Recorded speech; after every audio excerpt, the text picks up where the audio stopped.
దేవుని పరిశుద్ధ నామమునకు మహిమ కలుగును గాక. కూడి వచ్చిన మీ అందరికీ యేసు ప్రభువారి శక్తిగల నామములో నా ప్రేమ వందనాలు. గత 3 నెలలుగా మనము పరిశుద్ధాత్మ దేవుని గురించి నేర్చుకుంటున్నాం. ఇది చాలా చాలా ఇంపార్టెంట్ సబ్జెక్టు. నిజానికి నేను ఒక 4 నెలలు దీని గురించి బోధించదలుచుకుంటున్నాను. 4 నెలలు మనం నేర్చుకున్నా కానీ పరిశుద్ధాత్మ గురించి మనం నేర్చుకునేది కేవలం సముద్రములో నీటి బొట్టు అంతే. కానీ మనకు కనీస అవగాహన ఉండటం చాలా అవసరం. కాబట్టి మనము పరిశుద్ధాత్మ శాస్త్రములో ఈరోజు కూడా ఒక ప్రాముఖ్యమైన పాఠాన్ని నేర్చుకుంటాం. ఈరోజు నేను చాలా ఇంపార్టెంట్, ఒక సున్నితమైన, ఒక అతి ప్రాముఖ్యమైన సబ్జెక్ట్ గురించి చెప్పదలుచుకుంటున్నాను. అదేంటిదంటే పరిశుద్ధాత్మ బాప్తిస్మం. చాలామంది చాలాసార్లు కొన్ని సంఘాల వాళ్ళు అడుగుతారు, మీరు పరిశుద్ధాత్మ బాప్తిస్మాన్ని పొందారా అని. సో చాలాసార్లు మీలో కొంతమందికి ఎటువంటి సమాధానం ఇవ్వాలో తెలియకపోవచ్చు. కాబట్టి ఈరోజు మనము పరిశుద్ధాత్మ బాప్తిస్మం గురించి నేర్చుకుంటాం. దానికంటే ముందు అందరము తలలో ఉంచుదాం, ప్రార్థన చేసుకుందాం, ప్రభు సహాయాన్ని అడుగుదాం. మమ్మల్ని ఎంతగానో ప్రేమిస్తున్న మా ప్రియమైన పరలోకపు తండ్రి, మా దేవ, మా ప్రభువ, నీ పాదముల దగ్గరకు మేము వస్తుంటున్నాం తండ్రి. నీ వాక్యము బలము గలది, జీవము గలది నాయన. తండ్రి, నీ వాక్యాన్ని మేము నేర్చుకోవాలని ఇష్టపడుతుంటున్నాం. మేమైతే బలహీనులము, అయోగ్యులము నాయన, అపాత్రులము. తండ్రి, నీ వాక్యం మాకు అవసరము నాయన. మేము బలము కలిగి జీవించటానికి, జ్ఞానము కలిగి జీవించటానికి నాయన, పరిశుద్ధత కలిగి జీవించటానికి నాయన, నీ యొక్క జీవపు మాటలు మాకు అవసరము కనుక నాయన, నీ మాటలను మీరు మాకు దయచేయండి. ఇక్కడ చేరిన ప్రతి ఒక్కరితో నీవే మాట్లాడి మహిమ, ఘనత, ప్రభావములు పొందుకొనమని ప్రార్థన చేస్తూ ఉంటున్నాం. అల్పుడు, అయోగ్యుడు, అపరాధి నాయన, నీ పక్షాన్ని నిలవబడుతుంటుండగా కనికరించి క్షమించి నాయన, నీ నోటికి బూరగా వాడుకోండి తండ్రి. మా అందరికి కావలసిన అమూల్యమైన సత్యాలను మీరు మాకు దయచేస్తారని నమ్ముతూ ప్రభువా, మీకే వందనాలు, స్తుతులు, స్తోత్రాలు చెల్లిస్తూ ఈ సమయాన్ని మా జీవితాల్లో నీవే గొప్పగా దీవించి ఆశీర్వదించుమని యేసు నామములో అడిగి వేడుకొనుచుంటున్నాము మా ప్రియా పరమ తండ్రి, ఆమేన్. ప్రభునందు ప్రియమైన దేవుని బిడ్డలారా, గత కొన్ని వారాలుగా మనము సంఘములో పరిశుద్ధాత్ముని పాత్ర గురించి నేర్చుకున్నాం. దానికంటే ముందు ఒక పాపిని పరిశుద్ధాత్ముడు ఏ విధంగా ఒప్పింపజేస్తాడో అన్న విషయాన్ని కూడా చెప్పాను. సో ఈ విధంగా పరిశుద్ధాత్ముడు రకరకాల పరిచర్యలు, వివిధ పరిచర్యలు కలిగి ఉంటున్నాడు. ఒక పాపి యేసయ్యను నమ్ముకోవటంలో పరిశుద్ధాత్ముని పాత్ర ఉంటుంది కదా. సృష్టిలో మనము చూసాము, లేఖనాల విషయంలో మనం చూసాం, యేసయ్య విషయంలో మనం చూసాం. యేసయ్య జన్మ నుంచి తర్వాత బాప్తిస్మము, శోధన, తను సంపూర్ణముగా పరిశుద్ధాత్మ చేత అభిషేకింపబడ్డట్టుగా యేసయ్య విషయంలో చూసాం. ఈరోజు ఒక క్రైస్తవుడిగా, ఒక క్రైస్తవుని విషయములో పరిశుద్ధాత్మ పాత్రను నేను మీకు జ్ఞాపకం చేస్తాను కదా. యెషయా గ్రంథము 28వ అధ్యాయం 13వ వచనములో దేవుడు ఏమంటాడంటే, నీవు ఆజ్ఞ వెంబడి ఆజ్ఞ నేర్చుకోవాలా, సూత్రము వెంబడి సూత్రము నేర్చుకోవాలా అంటాడు. యెషయా గ్రంథము 28వ అధ్యాయం 13వ వచనం. ఆజ్ఞ వెంబడి ఆజ్ఞ, ఆజ్ఞ వెంబడి ఆజ్ఞ, సూత్రము వెంబడి సూత్రము, సూత్రము వెంబడి సూత్రము, కొంత ఇచ్చట కొంతట అచ్చట యెహోవా వాక్యము మీకు వచ్చును అంటున్నాడు. సో దేవుని ఉద్దేశం ఏంటంటే, నీవు దేవుని వాక్యాన్ని, హోల్ కౌన్సిల్ ఆఫ్ గాడ్, సంపూర్ణమైన దేవుని ఆలోచనలను, దేవుని వాక్యాన్ని నేర్చుకోవాలి. సో మన సంఘంలో కూడా మనము ఒక సూత్రం తర్వాత మరొక సూత్రాన్ని నేర్చుకుంటున్న ఈ దశలో క్రైస్తవునిలో పరిశుద్ధాత్మ పాత్రను నేను మీకు జ్ఞాపకం చేస్తాను. క్రైస్తవుడు అంటే ఎవరు? యేసు ప్రభువుని సొంత రక్షకునిగా అంగీకరించిన వాడు. హల్లెలూయా. సో యేసు ప్రభువుని సొంత రక్షకునిగా అంగీకరించి, యేసయ్య నా కోసం మరణించాడు, చనిపోయి తిరిగి లేచాడు అని ఎవరైతే విశ్వసిస్తారో, ఎవరైతే యేసయ్యను వెంబడిస్తారో, ఎవరైతే బాప్తిసం తీసుకుంటారో వాళ్ళందరూ క్రైస్తవులు. నిజానికి ఒక వ్యక్తి క్రైస్తవుడిగా మార్చబడాలంటే కూడా పరిశుద్ధాత్మ పని చేయాలి. అది యోహాను సువార్త 16వ అధ్యాయంలో మనం చూసాం. పరిశుద్ధాత్మ ఒక పాపిని 3 విషయాల్లో ఒప్పింపజేస్తుంది కదా. ఒక పాపిని పాపము విషయంలోనూ, నీతి విషయంలోనూ, తీర్పు విషయంలో. సో ఆ విధంగా పరిశుద్ధాత్ముడు ఒప్పింపజేసిన తర్వాత ఒక మనిషిలో నూతన జన్మ స్టార్ట్ అవుతూ ఉంటుంది. ఆ విధంగా క్రైస్తవుడిగా మారిన తర్వాత పరిశుద్ధాత్మ పనిచేస్తూ ఉంటాడు క్రైస్తవునిలో. ఒక 5 విషయాలను నేను మీకు ఈరోజు జ్ఞాపకం చేస్తాను. మొట్టమొదటిది ఏంటంటే పరిశుద్ధాత్ముడు పునర్జన్మ ఇచ్చి నూతన స్వభావం ఇస్తాడు. ఒక విశ్వాసి మారుతున్నప్పుడు, పాపి విశ్వాసిగా ఏ క్షణంలో అయితే రక్షింపబడతాడో మొట్టమొదటిగా ఏమని చెప్తున్నానంటే ఆ వ్యక్తికి నూతన జన్మ వస్తుంది, నూతన స్వభావం వస్తుంది. తీతుకు 3వ అధ్యాయము 5వ వచనం. మనము నీతిని అనుసరించి చేసిన క్రియల మూలముగా కాక తన కనికరము చొప్పుననే పునర్జన్మ లేకపోతే నూతన జన్మ సంబంధమైన స్నానము ద్వారాను పరిశుద్ధాత్మ మనకు నూతన స్వభావము కలుగజేయుట ద్వారాను మనలను రక్షించాను. సో నువ్వు మొట్టమొదటగా ఎప్పుడైతే యేసు ప్రభువుని నమ్ముకుంటావో, ఒక పాపి యేసు ప్రభువుని ఎప్పుడైతే స్వత్త రక్షకుని అంగీకరిస్తాడో అదే సమయంలో పాపికి క్రొత్త జన్మ వస్తుంది. ఇక్కడ పునర్జన్మ అన్న మాట వాడారు కదా. పునర్జన్మ వస్తుంది, అతనికి నూతన స్వభావం ఇస్తాడు పరిశుద్ధాత్ముడు. హల్లెలూయా. ఇదిగో క్రీస్తు యేసునందున్నవాడు వాడు నూతన సృష్టి, ఇదిగో పాతవి గతించను సమస్తమును క్రొత్తవా కదా. నీ యొక్క స్టేటస్ మారుతుంది. నువ్వు యేసు ప్రభువుని ఎప్పుడైతే అంగీకరిస్తావో you are a completely new person. నీవు నూతన సృష్టి. ఇది మొట్టమొదటి పరిశుద్ధాత్ముడు చేసే పని ఒక పాపి మారుతున్నప్పుడు. రెండవది పరిశుద్ధాత్మ బాప్తిస్మము. ఏంటో చెప్పండి? పరిశుద్ధాత్మ బాప్తిస్మము. ఇది నేను ఈరోజు డీటెయిల్డ్గా మాట్లాడతాను కాబట్టి నేను తర్వాత వస్తాను. పరిశుద్ధాత్మ బాప్తిస్మం. మూడవది పరిశుద్ధాత్ముడు నీలో నివసిస్తాడు. నేను తండ్రిని వేడుకొందును మీ యొద్ద ఎల్లప్పుడూ ఉండుటకే ఆయన వేరొక ఆదరణకర్తను అనగా సత్య స్వరూపియగు ఆత్మను మీకు అనుగ్రహించును అంటాడు. సో పరిశుద్ధాత్ముడు మీలో ఉంటాడు. అదెన్నోది? మూడవది. నాలుగవది ఏంటంటే పరిశుద్ధాత్ముడు ముద్ర వేస్తాడు కదా. ఇవన్నీ ఒక వ్యక్తి రక్షింపబడినప్పుడు జరిగే కార్యాలు కదా. 2వ కొరింథీ 1వ అధ్యాయము 22వ వచనం. ఆయన మనకు ముద్ర వేసి మన హృదయములలో మనకు ఆత్మను సంచకరువును అనుగ్రహించి ఉన్నాడు. ఇది నాలుగవది కదా. సో ఒక పాపి విశ్వసిస్తున్నప్పుడు జరిగే విషయాలు. సో పరిశుద్ధాత్ముడు ఏం చేస్తాడు? ముద్ర వేస్తాడు. అంటే దాని అర్థమైంది, నీవు రక్షింపబడిన వాడు అయితే నువ్వు ఎవరి వాడవో? దేవుని వాడవు, దేవుని సంబంధం, ఓనర్షిప్. వీడు నావాడు అని పరిశుద్ధాత్ముడు ఏం చేస్తాడు? ముద్ర వేస్తాడు. నేను సంచకరువు అంటే ఇంతకు ముందే చెప్పాను. సంచకరువు అంటే అర్థం ఏంటి? అడ్వాన్స్ కదా. దేవుడు నీకు అడ్వాన్స్గా డౌన్ పేమెంట్గా పరిశుద్ధాత్మని ఇస్తున్నాడు.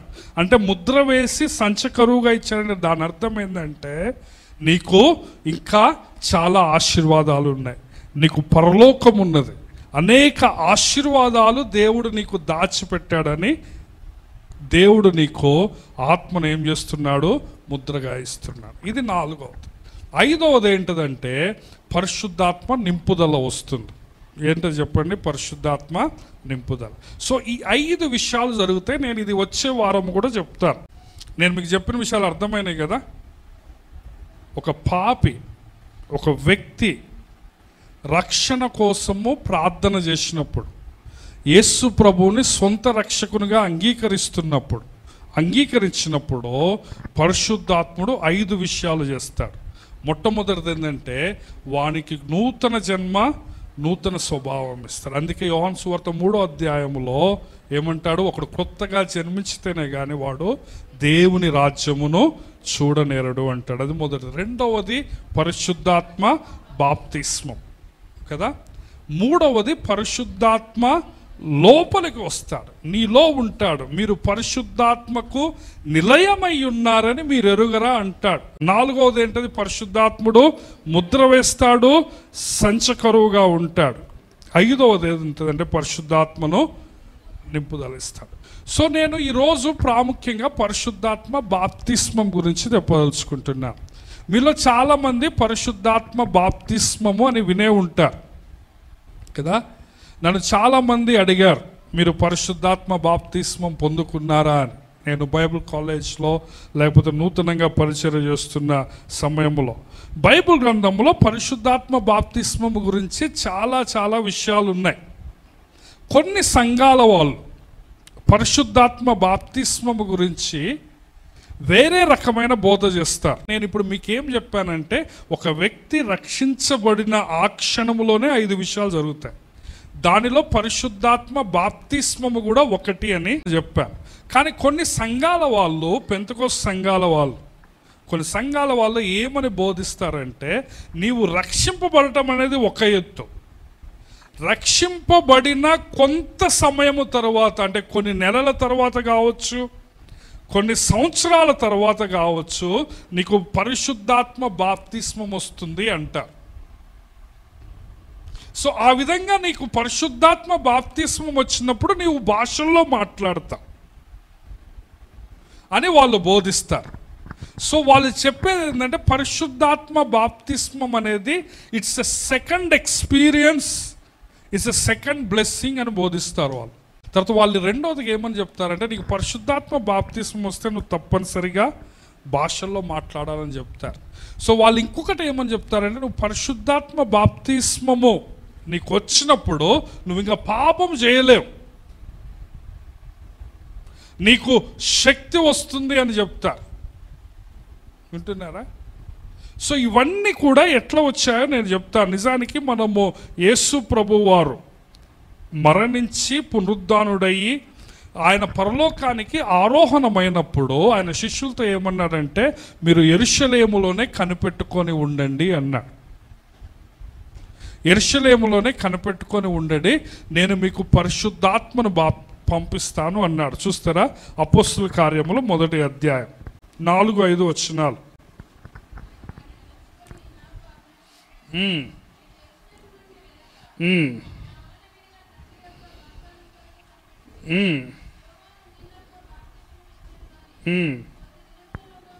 సో యేసు ప్రభు ఇదే విషయాన్ని మనము లూకా సువార్తలో కూడా చూస్తాం. సో లూకా సువార్త 24:49లో మీకు పైనుండి శక్తి పొందే వరకు మీరు పట్టణంలో నిలిచిండుడి అని చెప్పాడు. అదే లూకా గారు అపోస్తుల కార్యాలను కూడా రాశారు. అదే లూకా గారు అదే విషయాన్ని అపోస్తుల కార్యం 1వ అధ్యాయం 4-5 వచనాల్లో ఏమంటున్నాడంటే, యేసయ్య ఆరోహణము కాకముందు ఈ విధంగా ఆజ్ఞాపించాడట, మీరు యెరూషలేము నుండి వెళ్ళక, అంటే అదే పట్టణములో ఉండి, నా వలన వినిన తండ్రి యొక్క వాగ్దానము కొరకు కనిపెట్టుడి. యోహాను నీళ్లతో బాప్తిస్మమిచ్చెను, కానీ కొద్ది దినములోగా మీరు పరిశుద్ధాత్మలో బాప్తిస్మం పొందుతారు అంటున్నాడు. యోహాను కూడా బాప్తిస్మం ఇచ్చేటప్పుడు మత్తయి సువార్త 3వ అధ్యాయం 11వ వచనాన్ని మనం గమనిస్తే, బాప్తిస్మం ఇచ్చి యోహాను కూడా బాప్తిస్మం ఇచ్చేటప్పుడు ఏమన్నాడంటే, నేను మీకు నీళ్లతో బాప్తిస్మం ఇస్తున్నాను, కానీ నా వెనుక ఒక ఆయన వస్తాడు, ఆయన మీకు అగ్నిలోను పరిశుద్ధాత్మలోను బాప్తిస్మం ఇస్తాడన్న. సో యేసు ప్రభువు కూడా తను ఆరోహణమైతూ ఏమంటున్నాడు, యోహాను నీళ్లతో ఇచ్చాడు, కానీ నేను చెప్పిన పరిశుద్ధాత్మ బాప్తిస్మము మీకు కొద్ది రోజుల్లో వస్తుంది, మీరు యెరూషలేములో కనిపెట్టుకొని ఉండండి అంటారు. సో ఆ శిష్యులు ఆ విధంగా ఒక 10 రోజులు కనిపెట్టి ప్రార్థనలో ఉపవాసములో ఉన్నప్పుడు పెంతెకోస్తు పండుగ రోజున పరిశుద్ధాత్ముడు దిగి వస్తాడు. సో ఈ సూత్రం ఆధారం చేసుకొని వాళ్ళు చెప్తారనమాట. సో వాళ్ళు ఏమంటారంటే, శిష్యులు రక్షింపబడ్డారు, శిష్యులు విశ్వాసులే, శిష్యులు యేసు ప్రభువు తెలుసు, కానీ యేసయ్య వాళ్ళని ఏమన్నాడు, మీరు కనిపెట్టుకొని ఉండండి, మీరు ప్రార్థనలో ఉండండి అన్నాడు. వాళ్ళు ఆ విధంగా కనిపెట్టుకొని ప్రార్థనలో ఉన్నారు కాబట్టి పరిశుద్ధాత్ముడు వచ్చాడు అని కొంతమంది అభిప్రాయం. కానీ నిజానికి పరిశుద్ధాత్ముడు పెంతెకోస్తు పండుగ రోజున మొట్టమొదటిసారి నిత్యము సంఘముతో ఉండటానికి, భూమి మీద ఉండటానికి వచ్చాడు. ప్రతి విశ్వాసకి ఈ విధంగా జరగాలని ఎక్కడా వ్రాయబడలేదు. నిజానికి మీరు క్రొత్త నిబంధన ఎక్కడ చదివినా కానీ మీరు ఖచ్చితంగా పరిశుద్ధాత్మ బాప్తిస్మము మీరు పొందుకోవాలనే ఆజ్ఞ మనకెక్కడా కనపడదు. నిజానికి ఎఫ్ఎస్సి 5:18 మనం గమనిస్తే అక్కడ be filled with the Holy Spirit అనే ఆజ్ఞను మనం చూస్తాం. దాని అర్థం ఏంటంటే పరిశుద్ధాత్మతో నింపుదల కలిగి ఉండుడి, పరిశుద్ధాత్మ పూర్ణులై ఉండుడి అని తెలుగు బైబిల్లో చెప్పబడ్డది. కానీ పరిశుద్ధాత్మ బాప్తిస్మం మీరు పొందుకోవాలి అన్న ఆజ్ఞ మనకెక్కడ కనపడదు. సో ఈ విధంగా 2వ అధ్యాయములో పరిశుద్ధాత్ముడు ఆ భూమి మీదకి దిగి వస్తాడు. 2వ అధ్యాయము 38వ వచనం, అపోస్తలుల కార్యం 2వ అధ్యాయం 38వ వచనం. సో ఆ పెంతెకోస్తు పండుగ రోజున ఆ యెరూషలేము పట్టణంలో మేడగదిలో ఉంటారు. సో వారందరి మీదకి పరిశుద్ధాత్మ వచ్చినప్పుడు పేతురు ఏమంటాడంటే, మీరు మారు మనస్సు పొంది పాప క్షమాపణ నిమిత్తము ప్రతివాడు యేసుక్రీస్తు నామమున బాప్తిస్మం పొందుడి, అప్పుడు మీరు పరిశుద్ధాత్మ అన్న వరము పొందుకుంటారు. ఈ వాగ్దానము మీకును మీ పిల్లలకును దూరస్తులందరికీ అనగా ప్రభువైన మన దేవుడు తన యొద్దకు పిలిచిన వారందరికీ చెందును అంటున్నాడు. బైబిల్లో దేవుని వాక్యము పాలతో పోల్చబడ్డది, మాంసంతో పోల్చబడ్డది. పౌలు గారు ఏమంటాడంటే హెబ్రీ గ్రంథములో, మీరు మాంసం తినాల్సిన వయసు వచ్చారు, ఇంకా పాలే తాగుతున్నారు అంటాడు. అవునా కదా? మీరు శిశువులుగా ఉండొద్దు, మీరు క్రీస్తుకు కలిగిన సమానమైన సంపూర్ణతలోకి రావాలి అంటాడు. సో ఈరోజు మీరు వినే వాక్యం కూడా మాంసం, పాలు కాదు. అర్థమైందా? మంచిగా గట్టిగా ఉంటుంది, అర్థం చేసుకోవడానికి ప్రయత్నం చేయండి. అప్పుడప్పుడు పాలు కూడా దొరుకుతాయి, టిఫిన్ దొరుకుతుంది, ఉప్మా దొరుకుతుంది. కానీ ఈరోజు ఏం భోజనము? మాంసం కదా. కాబట్టి కొంచెం జాగ్రత్తగా ఆలకించండి. సో ఇక్కడ పేతురు ఏమంటున్నాడంటే, పెంతెకోస్తు పండుగ రోజున ఆ విధంగా పరిశుద్ధాత్ముడు భూమి మీదకి వచ్చినప్పుడు మీరు మారు మనసు పొందండి, ప్రభు యేసు నామములో బాప్తిజం పొందండి, మీకు పరిశుద్ధాత్మను వరం వస్తుంది. ఇది మీకే కాదు, మీ పిల్లలకు దూరస్తులైన అందరికీ దేవుని వరము అంటున్నాడు. హల్లెలూయా, దేవుని వరము అనండి. సో ఇంత మాత్రమే కాదు కదా. అపోస్తలుల కార్యం 1వ అధ్యాయం 8వ వచనములో మరొక వాగ్దానంగా యేసు ప్రభు ఏమంటారంటే, పరిశుద్ధాత్మ మీ మీదికి వచ్చినప్పుడు మీరు శక్తి నొందెదరు, మీరు యెరూషలేములోను యూదయలోను సమరయలోను బూదిగంతముల వరకు నాకు సాక్షులుగా ఉంటారు అంటారు. సో నాకెళ్ళి చూడాలి ఇప్పుడు. సో యూదుల మీద పెంతెకోస్తు పండుగ రోజున పరిశుద్ధాత్ముడు వచ్చాడు. సో ఇదే విధంగా సమరయుల విషయములో, అన్యుల విషయములో కూడా చిన్న చిన్న పెంతెకోస్తు పండుగల్లాగా వాళ్ళ మీద కూడా పరిశుద్ధాత్ముడు వస్తాడు. వింటున్నారా? రండి, అపోస్తలుల కార్యం 8వ అధ్యాయానికి రండి. అపోస్తలుల కార్యం 8వ అధ్యాయం 14వ వచనం. సో సమరయ, ఫిలిప్పు వెళ్ళి సమరయ పట్టణంలో సువార్త ప్రకటిస్తాడు. 8వ అధ్యాయం 1వ వచనంలో హింస జరుగుతుంది. యేసు ప్రభు ఏమని చెప్పారంటే, మీరు యెరూషలేములోను యూదయలోను సమరయ బూదిగంతముల వరకు సాక్షులుగా ఉండాలంటే శిష్యులు ఓన్లీ యెరూషలేములోనే ఉన్నారు, యెరూషలేములోనే ఉండి ప్రభువుని ఆరాధిస్తున్నారు. అప్పుడు హింస కలుగుతుంది, స్టెఫను హతసాక్షి అవుతాడు, వాళ్ళు చెదిరిపోతారు. ఆ విధంగా ఫిలిప్పు చెదిరిపోయి ఎక్కడికి పోతాడు? సమరయ పట్టణానికి పోతాడు. సమరయ పట్టణానికి పోయి అక్కడ సువార్త చెబుతాడు. సువార్త చెప్పానని యెరూషలేములో ఉన్న ఆ హెడ్ ఆఫీస్ తల్లి సంఘములో ఉన్న పేతురు యోహాను వాళ్ళకి చెప్తాడు. సో వాళ్ళు వస్తున్నారు, చూడండి 14వ వచనం. సమరయ వారు దేవుని వాక్యం అంగీకరించిరని యెరూషలేములోని అపోస్తలులు విని పేతురును యోహానును వారి యుద్ధకు పంపి, వీరు వచ్చి వారు పరిశుద్ధాత్మను పొందవలనని వారి కొరకు ప్రార్థన చేశారు. 16వ వచనం. అంతకుముందు వారిలో ఎవరి మీదనూ ఆయన దిగి ఉండలేదు, అంటే పరిశుద్ధాత్ముడు రాలేదు. వారు ప్రభు అయిన యేసు నామమున బాప్తిస్మము మాత్రమే పొంది ఉండేది. అప్పుడు పేతురు యోహాను వారి మీద చేతులు ఉంచగా వారు పరిశుద్ధాత్మను పొందిరు. తర్వాత 18 నుంచి గమనిస్తే, సీమోన్ అనే గారడి వాడు చేతులు పెడితే పరిశుద్ధాత్మ వచ్చేటట్టు నాకు కూడా పవర్ ఇయ్యమని డబ్బులు చూపిస్తాడు, వాడిని శపిస్తారు. సో అది వేరే స్టోరీ, నాకెళ్ళి చూడాలి ఇప్పుడు.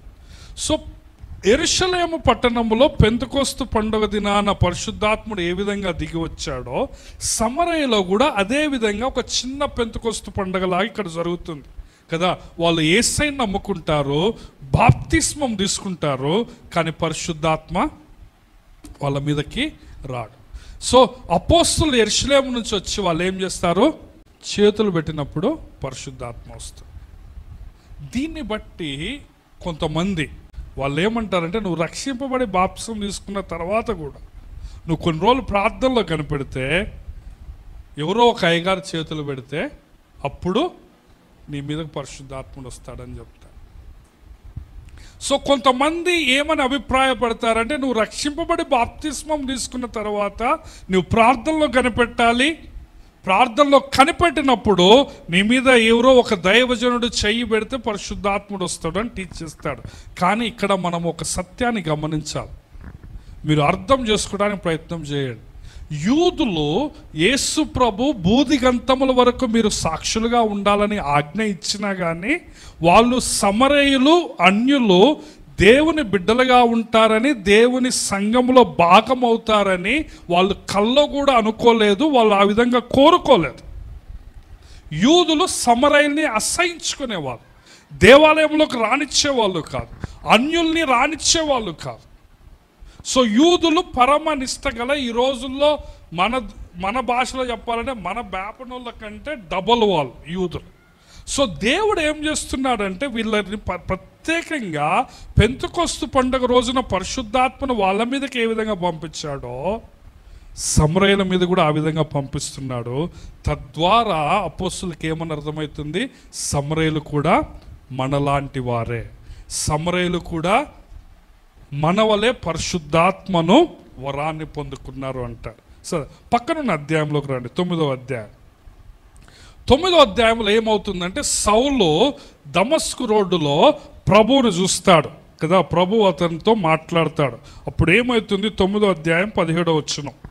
సో దేవుడు అననీయాతో చెప్తాడు, సౌలు దగ్గరికి పోయి నువ్వు ప్రార్థన చెయ్యి, అతడు వెలుగును చూసి గుడ్డివాడయ్యాడు కాబట్టి నువ్వు వెళ్ళు అన్నప్పుడు 17వ వచనం, అననీయ వెళ్ళి ఆ ఇంట ప్రవేశించి అతని మీద చేతులుంచి, సౌలా సహోదరుడా, నీవు వచ్చిన మార్గములో నీకు కనబడిన ప్రభువైన యేసు నీవు దృష్టి పొంది పరిశుద్ధాత్మతో నింపబడినట్లు నన్ను పంపి ఉన్నాడని చెప్పాను.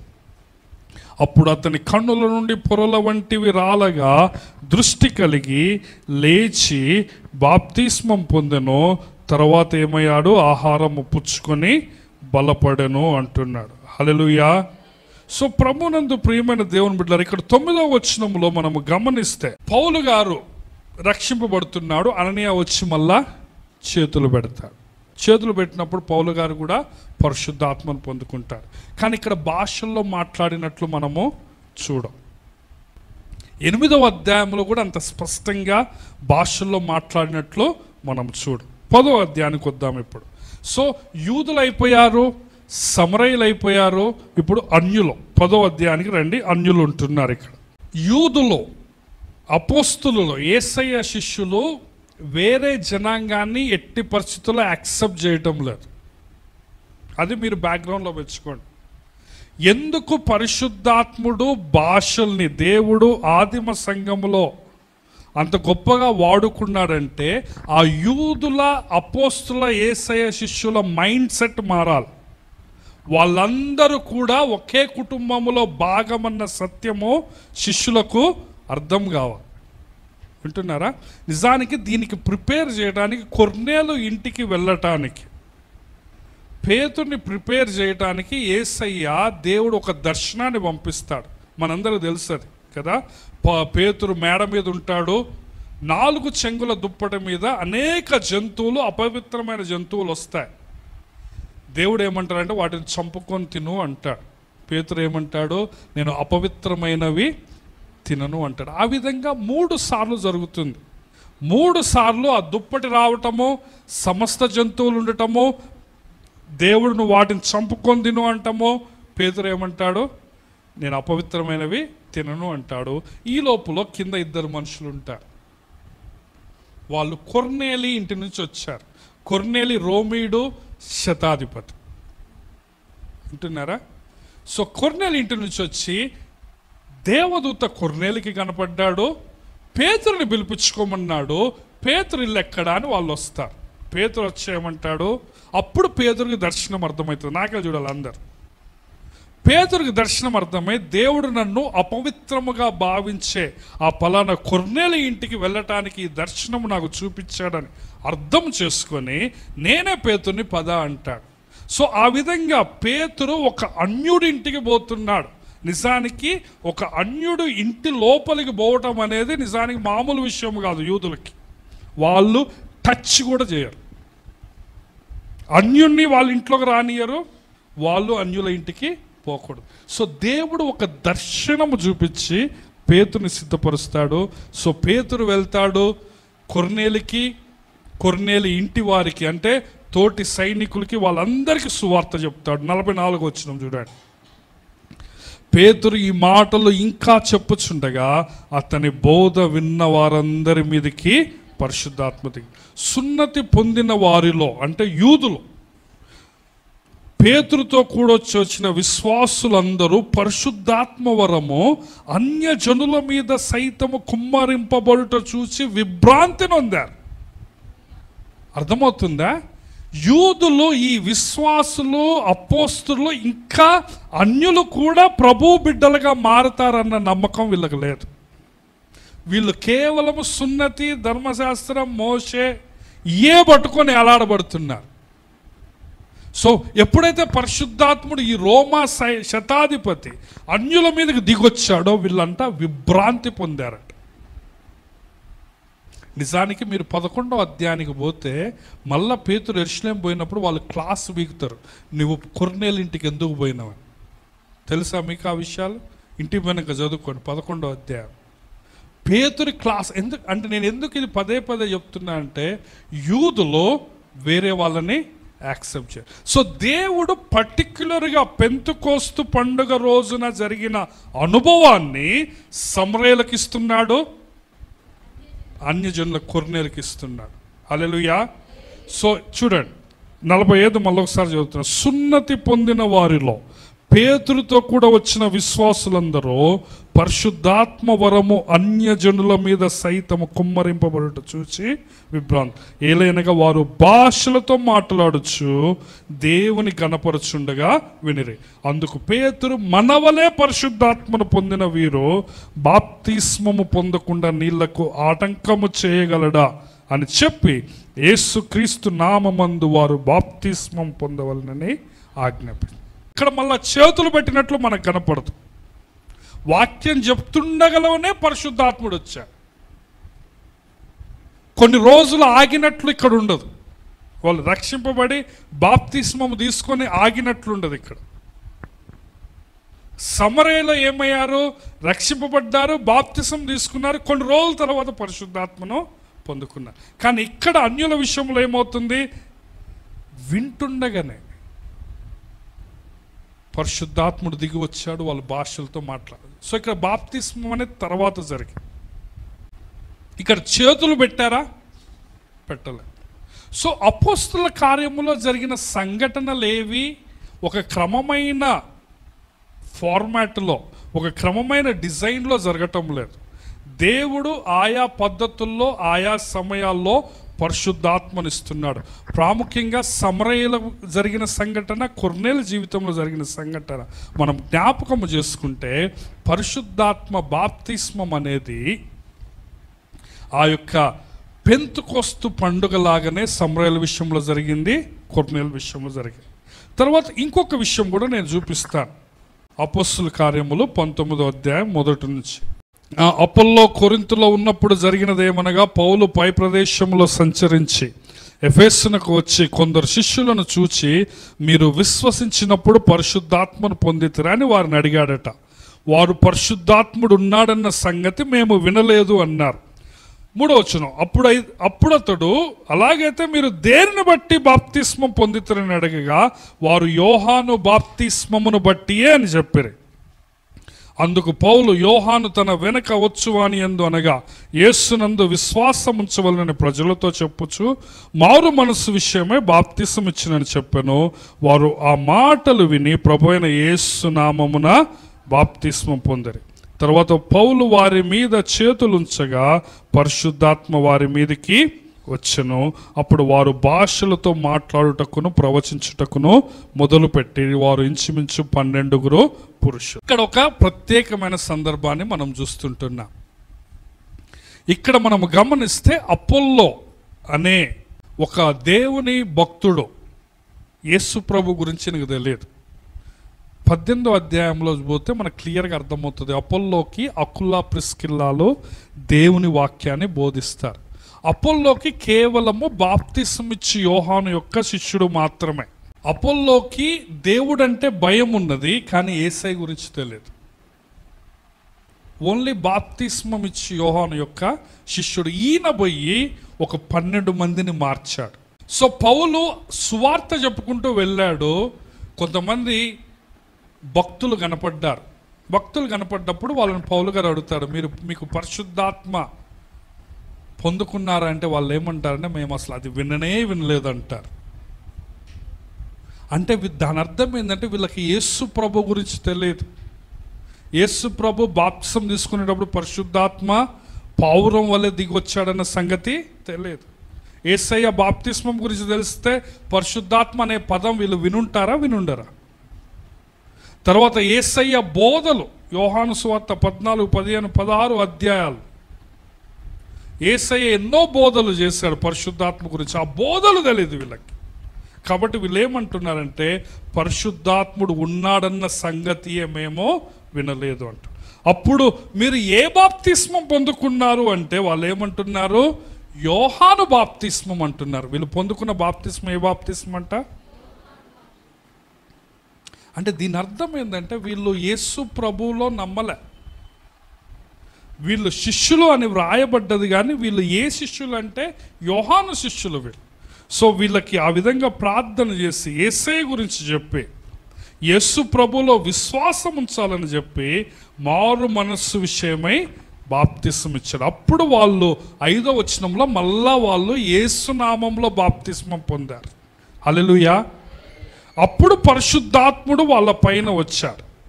వచ్చినప్పుడు వాళ్ళ భాషలతోడు మాట్లాడటానికి ప్రవచించటానికి మొదలుపెట్టారు. కాబట్టి ప్రియమైన దేవుని బిడ్డలారా, నేను ఈ వచనాలన్నీ ఎందుకు చూపిస్తున్నానంటే అపోస్తుల కార్యములో ఎక్కడా కూడా మనము ఒక క్రమాన్ని చూడం. ఇది కేవలము పునాది మాత్రమే కదా. ఎఫ్ఎస్సీలకు రాసిన పత్రిక 2వ అధ్యాయం 19, 22 వచనాలు మనం పోయిన వారాల్లో చదివాం. అక్కడ సంఘము ఏ విధంగా కట్టబడుతుందంటే అపోస్తుల పునాది మీద కట్టబడుతుంది. క్రీస్తు యేసు మూలరాయి ఉండగా అపోస్తులు ప్రవక్తలు వేసిన పునాది మీద మీరు సంఘముగా కట్టబడుచున్నారు అంటారు. అంటే ఇప్పుడు గోడలు కప్పు కట్టబడతా ఉంది, కానీ పునాది ఎవరు వేశారు? అపోస్తులు వేశారు. ఆ పునాదిని మనం ఎక్కడ చూస్తున్నామంటే అపోస్తుల కార్యముల్లో చూస్తున్నాం కదా. కాబట్టి పునాది ఉన్నట్టే గోడలు ఉండాలా? చెప్పండి, పునాది ఉన్నట్లే గోడలు ఉంటాయా? పునాది వేరు, గోడలు. ఈ అపోస్తుల కార్యంలో నేను మీకు చూపించిన సంగతులన్నీ కూడా ఎక్కడ కూడా రక్షింపబడిన తర్వాత బాప్తిస్మం ఉంటుంది, పరిశుద్ధాత్మ బాప్తిస్మం ఉంటుందని చెప్పడు. కానీ మన పత్రికల్లోకి వెళ్తే ఈ విషయం స్పష్టంగా అర్థమవుతుంది. ఏంటది? నీవు రక్షింపబడినప్పుడే బాప్తిస్మము పొందుకుంటావు. రండి చూడండి, 1 కొరింథీయులకు రాసిన పత్రిక 12వ అధ్యాయం 13వ వచనం. ఇప్పటి వరకు నేను అపోస్తుల కార్యములో మీకు చూపించిన సంఘటనలో ఈ 2వ అనుభవం అని వాళ్ళు ఎందుకు ఆ థియరీని డెవలప్ చేశారో చెప్పడానికి చూపించారు. వాళ్ళు ఏం చెప్తారంటే రక్షణ వేరు, పరిశుద్ధాత్మ బాప్తిస్మం వేరు అని చెప్తారు. రక్షణ అనేది నువ్వు యేసు ప్రభువుని నమ్ముకుంటే వస్తుంది. పరిశుద్ధాత్మ బాప్తిస్మం అనేది నువ్వు ప్రార్థనలో కనిపెట్టినప్పుడు వస్తుంది. ఆ బాప్తిస్మం వచ్చినప్పుడు నువ్వు భాషల్లో మాట్లాడతావని చెప్తా అని వాళ్ళు అపోస్తుల కార్యంలో ఈ యొక్క నేను చూపిన సందర్భాలన్నీ చూపిస్తారు. కానీ నేను అపోస్తుల కార్యంలో ఎందుకు ఆ విధంగా జరిగినాయో మీకు స్పష్టంగా చెప్పాను. ఎందుకు అంటే యూదుల మనసు ఎప్పుడు కూడా వాళ్ళే దేవుని బిడ్డలను ఉన్నది. దేవుడు సమరయుల్ని అన్యుల్ని ఇంక్లూడ్ చేయడానికి పెంతెకొస్తు పండుగ లాంటి అనుభవాన్ని వాళ్ళకి ఇచ్చాడు. అది నెంబర్ 1. తర్వాత మనం పత్రికల్లోకి వెళ్ళినప్పుడు ఇక్కడ మనం స్పష్టంగా ఏమని చూస్తామంటే 12-13 ఎలాగనగా యూదులమైనను గ్రీసు దేశస్థులమైనను దాసులమైన స్వతంత్రమైన మనమందరము ఒకే శరీరములోనికి, అంటే ఒక్క శరీరం అంటే ఏంది? యేసుక్రీస్తు అనే శరీరం. ఇది ఏ శరీరం చెప్పండి? సంఘము ఆయన శరీరం. క్రీస్తు సంఘమునకు శిరస్సు. సో ఒకే శరీరములోనికి ఒక్క ఆత్మయందే బాప్తిస్మం పొంది. హల్లెలూయా. ఇక్కడ స్పష్టంగా ఏముంటుందంటే యేసయ్య నమ్ముకున్న ప్రతి బిడ్డ ఆయన శరీరంలో ఒక అవయవము. అతడు ఖచ్చితంగా పరిశుద్ధాత్మ బాప్తిస్మాన్ని పొందుకున్నా కదా. మనమందరము ఒకే ఆత్మను పానము చేసితిమి అంటున్నాడు. కాబట్టి మీరు ఎప్పుడైనా ఎవరైనా మీరు పరిశుద్ధాత్మ బాప్తిస్మం మీరు పొందుకున్నారంటే ఖచ్చితంగా మేము పొందుకున్నాము అని చెప్పాలి. నీవు రక్షింపబడిన విశ్వాసేత. హల్లెలూయా. అందరూ గడి చెప్తారా హల్లెలూయా. ఎవరు మిమ్మల్ని అడిగినప్పుడు మీరు కన్ఫ్యూజన్లో ఉండొద్దు. సో ఇక్కడ ఏమంటున్నా అంటే స్పష్టంగా మనమందరము అనండి, అందరూ ఒకే శరీరములోనికి ఒకే ఆత్మయందు బాప్తిస్మము పొందిదు అందరూ. ఇంకా 30 వచనం చూడండి, 29 చూడండి. సో పౌలు 28లో దేవుడు సంఘములో కొందరిని అపోస్తులుగాను కొందరిని ప్రవక్తలుగాను పిమ్మట కొందరిని, పైన మన 13లో ఏం చూసాం? మనం అందరము అన్నాడు. ఏమన్నాడు? 28కి వచ్చినప్పుడు ఎంతమంది అంటున్నాడు? కొందరు అప్పుడు. సో 29 చూడండి. ఇప్పుడు పౌలు గారు కొన్ని క్వశ్చన్స్ అడుగుతున్నాడు, దానికి సమాధానం చెప్పండి. అందరూ అపోస్తులులా? అవునా కాదా చెప్పండి, గడి చెప్పండి. కాదు అన్నాడు, ఎందుకంటే కొందరే అన్నాడు. అందరు అపోస్తులులా? గడి చెప్పాలి. అందరు అపోస్తులులా? అందరు ప్రవక్తలా? అందరు బోధకులా? అందరు అద్భుతములు చేస్తారా? అందరు స్వస్థపరచు కృపావరం గలవారా? అందరు భాషలతో మాట్లాడుతున్నారా? అర్థమైందా? వాళ్ళు ఏం చెప్తారంటే నీవు పరిశుద్ధాత్మ బాప్తిసం పొందుకుంటే ఖచ్చితంగా భాషలతో మాట్లాడాలంట. కానీ పౌలు గారు ఏమంటున్నాడంటే మనమందరము ఒకే శరీరంలోకి ఒకే ఆత్మలో బాప్తిసం పొందాము, అందరూ భాషలతో మాట్లాడట్లేదు. ఇది కొరింథీ. నేను ఇంకా భాషల గురించి పరిశుద్ధాత్మ వరాల గురించి రాబోయే వారాల్లో స్పష్టంగా మీకు బోధిస్తా. కాబట్టి మీరు ఎవరు కన్ఫ్యూజ్ కావద్దు, ఎవరు మిస్ కావద్దు. సో పరిశుద్ధాత్మ బాప్తిస్మము మనమందరం ఒకే. సో నీవు రక్షింపబడినప్పుడు 5 విషయాలు జరుగుతున్నాయి. ఒకటి ఏంటంటే నూతన జన్మ, నూతన స్వభావము. రెండోది ఏంటది? పరిశుద్ధాత్మ బాప్తిస్మం. పరిశుద్ధాత్మ బాప్తిస్మంలో నువ్వేమవుతున్నావంటే ఈ యొక్క సార్వత్రిక సంఘములో చేర్చబడుతున్నావు. క్రీస్తు అవయవముగా నీవు మారుతున్నావు. గలతీలకు రాసిన పత్రిక 3వ అధ్యాయం 27వ వచనం. చూడండి, ఇక్కడ ఏమన్నా కండిషన్ ఉన్నదా? కొంతమంది అని క్రీస్తులోనికి, అంటే క్రీస్తు శరీరంలోనికి బాప్తిస్మం పొందిన మీరందరూ క్రీస్తును ధరించి ఉన్నారు. కొలస్సీ 2:12. చూడండి, మీరందరూ బాప్తిస్మములో ఆయనతో పాదపెట్టు. రోమీలకు రాసిన పత్రిక 6వ అధ్యాయంలో చూస్తాం. ఎఫెసీలకు రాసిన పత్రిక 4వ అధ్యాయం 4-5 వచనాల్లో ఈ విషయాలన్నీ మనము చూస్తాం. కాబట్టి నీటి బాప్తిస్మము కాదు ఇక్కడ చెప్పబడ్డది. ఏం బాప్తిస్మం చెప్పండి? పరిశుద్ధాత్మ బాప్తిస్మం. నీవు యేసు ప్రభువుని నిజముగా సొంత రక్షకునిగా అంగీకరిస్తే, యేసు ప్రభు రక్తంలో నీ పాపాలు కడగబడితే నీవు ఖచ్చితంగా పరిశుద్ధాత్మ బాప్తిస్మము పొందిన వ్యక్తి. నువ్వు పరిశుద్ధాత్మ బాప్తిస్మం పొందుకున్నావు కాబట్టి నీ జీవితం ఏమవుతుంది? పరిశుద్ధాత్మకు నిలయమై ఉంటుంది. యోహాను సువార్త 14వ అధ్యాయంలో ఏమంటాడు? ఆయన మీతో ఉంటాడు, మీలో ఉంటాడు.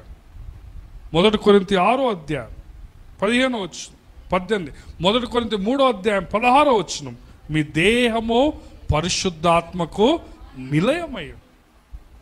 కాబట్టి ప్రియమైన దేవుని బిడ్డలారా, నీవు క్రైస్తవుడిగా మారాలంటే బాప్తిస్మం ఖచ్చితంగా అవసరం. కానీ అది నీటి బాప్తిస్మం కాదు. ఏ బాప్తిస్మం అది? పరిశుద్ధాత్మ బాప్తిస్మం. నీటి బాప్తిస్మం అనేది విధేయత. దేవుని ఆజ్ఞలకు విధేయత చూపించడానికి నువ్వు నీటి బాప్తిస్మం పొందుకుంటా. కానీ పరిశుద్ధాత్మ బాప్తిస్మంలో ద్వారానే నీవు ఏమవుతున్నావు? క్రీస్తు శరీరంలోనికి చేర్చబడుతుంటున్నావు. 1 కొరింథీయులకు రాసిన పత్రిక 10వ అధ్యాయం 17వ వచనం. పరిశుద్ధాత్మ బాప్తిస్మం పొందిన మనమందరము ఏంటదని చెప్పండి? ఒకటే శరీరం. హల్లెలూయా. కాబట్టి ప్రియమైన దేవుని బిడ్డలారా, భాషలతో మాట్లాడతారా? అందరు భాషలతో మాట్లాడాల్సిన అవసరం లేదు. భాషలతో మాట్లాడితేనే పరిశుద్ధాత్ముడా? బైబుల్ ఎక్కడా చెప్పబడలేదు. మీకు రానున్న వారాల్లో, నేను వచ్చే వారంలో ఈ 5 విషయాలు చెప్తాను. పరిశుద్ధాత్మ బాప్తిస్మము వేరు, పరిశుద్ధాత్మ నింపుదల వేరు. వింటున్నారా? ఇది నేను వచ్చే వారం చెప్తున్నా. అర్థమవుతుందా? పరిశుద్ధాత్మ బాప్తిస్మం అనేది ఒకేసారి జరుగుతుంది, నీవు రక్షింపబడినప్పుడు జరుగుతుంది. పరిశుద్ధాత్మ నింపుదల ఏంటంటే, నువ్వు ఏదైనా పని చేయాలనుకున్నప్పుడు, పరిచర్య చేయాలనుకున్నప్పుడు అది మరలా జరిగే కార్యక్రమం. నీవు అపోస్తుల కార్యములు గమనిస్తే ప్రతి అధ్యాయంలో శిష్యులు పరిశుద్ధాత్మ చేత నింపబడిరి అని చూస్తా. వింటున్నారా? సో పరిశుద్ధాత్మ నింపుదలకు బాప్తిస్మానికి మధ్యలో కన్ఫ్యూజన్ మీకు రావద్దు. నువ్వు ఏ రోజైతే రక్షింపబడతావో ఆ రోజు నువ్వు పరిశుద్ధాత్మ బాప్తిస్మాన్ని పొందుకుంటావు. నింపుదల ఏంటంటే, నువ్వు దేవునికి విధేయతగా ఉన్నప్పుడు, దేవుడు నీతో సమాధానం ఉన్నప్పుడు నిన్ను తన ఆత్మతో నింపుతాడు, నీకు తగిన శక్తినిస్తాడు. నీలో అవిధేయత, పాపం లేకపోతే దేవుడు నిన్ను తన పరిచర్యలోకి వాడుకుంటాడు. సో అభిషేకము, నింపుదల, బాప్తిస్మము, ఈ పదాలతో మీరు కన్ఫ్యూజ్ కావద్దు. సో ఈరోజు సమయం అయిపోయింది కాబట్టి నేను వచ్చే వారము ఇంకొన్ని వివరాలు చెప్తాను. తర్వాత పై వచ్చే వారాల్లో మనం పరిశుద్ధాత్మ వరాల గురించి కూడా నేను మీకు బోధిస్తాను కదా. కాబట్టి ఎవరు మిస్ చేసుకోవద్దు. భాషలేంటి, స్వస్థతలేంటి, అది రాబోయే రోజుల్లో మనం నేర్చుకుంటాం. దేవుడు మీ అందరిలో పరిశుద్ధాత్మను ఉంచాడు. పరిశుద్ధాత్మ నింపుదల అనేది నీవు అడిగితే దేవుడిస్తాడు. నీతి నిమిత్తము ఆకలి దప్పులు గలవారు ధన్యులు, వారు తృప్తిపరచబడతారు. నీలో ఆ ఆకలి ఉండాలి కదా. తన్ను అడుగు వారందరికీ పరిశుద్ధాత్మను ఆయన ఎంతో నిశ్చయముగా ఇస్తాడు. కాబట్టి ఇవన్నీ మర్మాలతో కూడిన విషయాలు. వింటున్నారా? పరిశుద్ధాత్మ గురించి నేర్చుకోవటం అనేది నాకు వేరే సంఘాల వారిని ఎవరిని విమర్శించాలని లేదు. నేను అందరితో కలిసి పనిచేస్తాను. అన్ని సంఘాలలోకి పోయి నేను బోధిస్తాను. కాబట్టి మన సంఘంలో మనం నమ్మేవి మనం నేర్చుకుంటున్నాం కదా. దేవుని వాక్యం మీ చేతిలో ఉంది. మీరు కూడా ప్రభువుని అడగొచ్చు. ప్రభువు, నాకు కొంత కన్ఫ్యూజన్గా ఉన్నది. మీకు తెలుసో తెలీదో, చాలా సంవత్సరాలు నేను అమాయకంగా, దేవా నిజంగా పరిశుద్ధాత్మ బాప్తిస్మం అనేది ఉంటే నాకు దయచేయి, నిజంగా భాషలు అనేది ఉంటే నాకు దయచేయి అని ప్రార్థన చేసిన చాలా సంవత్సరాలు. ఎందుకంటే అటువంటి వ్యక్తులు నన్ను చాలామంది ఇబ్బంది పెట్టారు. వింటున్నారా? చాలా ప్రభు దగ్గర పోయి, కానీ దేవుడు ఏమని జ్ఞాపకం చేశారంటే, భూలోకపు తండ్రి కాదు, పరలోకపు తండ్రి. ఆయన ఏ మేలు మీ నుంచి దాచిపెట్టడా. వింటున్నారా? నువ్వు అడిగితే ఆయన ఇస్తానన్నాడు. వింటున్నారా? కాబట్టి ఆయన భూలోకపు తండ్రులందరికంటే ఆయన ఉత్తమమైన తండ్రి. మీరు చెడ్డవారయ్యుండి కూడా, మీ పిల్లలకు మంచి ఈవులను ఎరిగియుండి కూడా మీరు ఇస్తున్నప్పుడు పరలోకమందున్న తండ్రి మీ కొరకు ఎంతో నిశ్చయముగా ఆయన ఇస్తారు. కాబట్టి దేవుడు నాకు నేర్పించిన సత్యాలను మీకు నేను బోధిస్తున్నాను.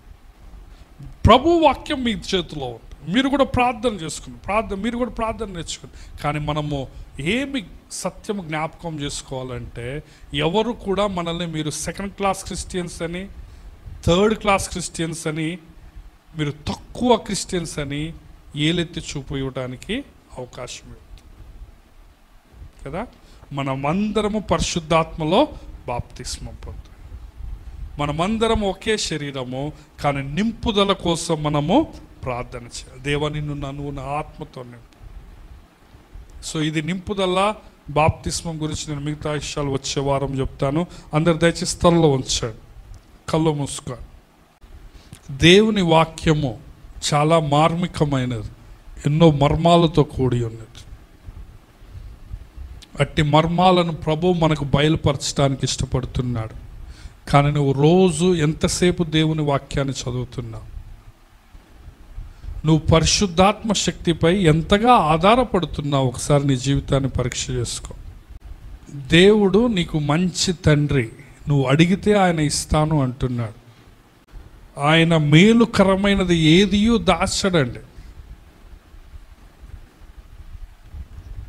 కాబట్టి నీవు దేవా నీ ఆత్మతో నన్ను నింపు అని ప్రార్థన చేసుకుంటావా?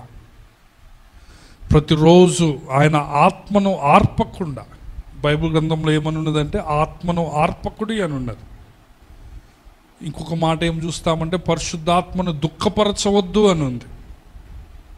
మీలో ఉన్న ఆత్మను దుఃఖపరచవద్దు. నీ జీవితంలో నువ్వు ఆత్మను ఆర్పుతున్నావా? దేవుడు నీకు ఇచ్చిన పరిశుద్ధాత్మను నీ ప్రవర్తన ద్వారా దుఃఖపరుస్తున్నావా? నీ శారీరకమైన కార్యాలు, అసూయ, కోపము, బూతులు, ప్రార్థన లేమి, వాక్యం అంటే ఆసక్తి లేకపోవటం, మందిరం అంటే ఆసక్తి లేకపోవటం, శరీర కార్యాలపై ఆసక్తి, దీని ద్వారా నీవు ఆత్మను ఆర్పేస్తున్నావు. తద్వారా సాతానుకు దగ్గర అవుతుంటున్నావు. ఒకసారి నీ జీవితాన్ని పరీక్ష చేసుకో. నీవు ప్రార్థన చేయటం నేర్చుకో. నీతి నిమిత్తము ఆకలి దప్పులు గెలవాలి. మొదట ఆయన రాజ్యమును నీతిని వెతుకుడి, అప్పుడు ఇవన్నీ మీకు ఇస్తానంటున్నాడు ప్రభు. సో మొట్టమొదట పరిశుద్ధాత్మ నింపుదల కోసం నీవు ఆకలి కలిగి ఉండటం నేర్చుకో. పరిశుద్ధాత్మ బాప్తిస్మం దేవుడు నీకు ఇస్తున్నాడు. నీ జీవితము, నీ హృదయము, నీ శరీరం పరిశుద్ధాత్మకు ఆలయంగా ఉన్నది. కానీ నీవు పరిశుద్ధాత్మకు నీ జీవితం అంతా అప్పజెప్పావా? నీ జీవితంలో ప్రతి విషయము, నీ దినచర్యలో ప్రతి విషయము, నీ హృదయంలో ప్రతి విషయము పరిశుద్ధాత్మ నియంత్రణలోనికి తీసుకుని వచ్చావా? ఒకసారి పరీక్ష చేసుకో. ఇంకా ఏమేమి దాస్తున్నావు నువ్వు? ఏమేమి రహస్యంగా దాస్తున్నావు నువ్వు పరిశుద్ధాత్మకు అప్పజెప్పకుండా? ఇంకా నీ జీవితంలో పరిశుద్ధాత్మ నీవు కేవలం ఒక పక్కన పెట్టి మిగతా విషయం అంతా నీవే, నీ హృదయానికి, నీ జీవితానికి యజమానుడిగా ఉంటే దేవుని ఆశీర్వాదాలను పొందుకోలేవు. దయగలిగిన తండ్రి, ప్రేమగల మా ప్రభువా, గొప్ప దేవా, గొప్ప తండ్రి, మా నాయన, నీ పాదాలకు వందనాలు, స్తుతులు, స్తోత్రాలు చెల్లిస్తుంటున్నాం తండ్రి. నీ వాక్యాన్ని మాకు నేర్పిస్తున్నందుకు వందనాలు. నీ వాక్యం ద్వారా మమ్మల్ని దీవించండి, ఆశీర్వదించండి నాయన. ప్రభువా, విన్న వాక్యము నాయన మా హృదయాల్లో తండ్రి మీరే ముద్రించండి నాన్న. సాతాను ఎత్తుకొని పోకుండా మీ కృపను మీరు మాకు దయచేయండి. మేమందరము నాయన అనుదినము పరిశుద్ధాత్మతో నింపబడి నాయన సమస్త జ్ఞానమునకు మించిన దేవుని సమాధానము మా హృదయంలో కావలి ఉండటానికి నాయన మీ కృపను మీరు మాకు దయచేయమని ప్రార్థన చేస్తూ ఉంటున్నాం తండ్రి. మా జీవితం అంతా నాయన మేము ఏమీ రహస్యంగా దాచిపెట్టుకోకుండా నాయన మా జీవితంలోనూ మా దినచర్యలోనూ ప్రతి విషయము నాయన పరిశుద్ధాత్మ నియంత్రణలోనికి తీసుకుని వచ్చి నాయన మేము నాయన ఆ విధంగా ఆత్మను ఆర్పకుండా, ఆత్మను దుఃఖపెట్టకుండా నాయన మేము ఉండటానికి కృపను మీరు మాకు దయచేయమని, వాక్యమైన బిడ్డలందరినీ దీవించి ఆశీర్వదించమని యేసు నామంలో అడిగి వేడుకొనుచుంటున్నాము మా ప్రియ పరమ తండ్రి. ఆమేన్.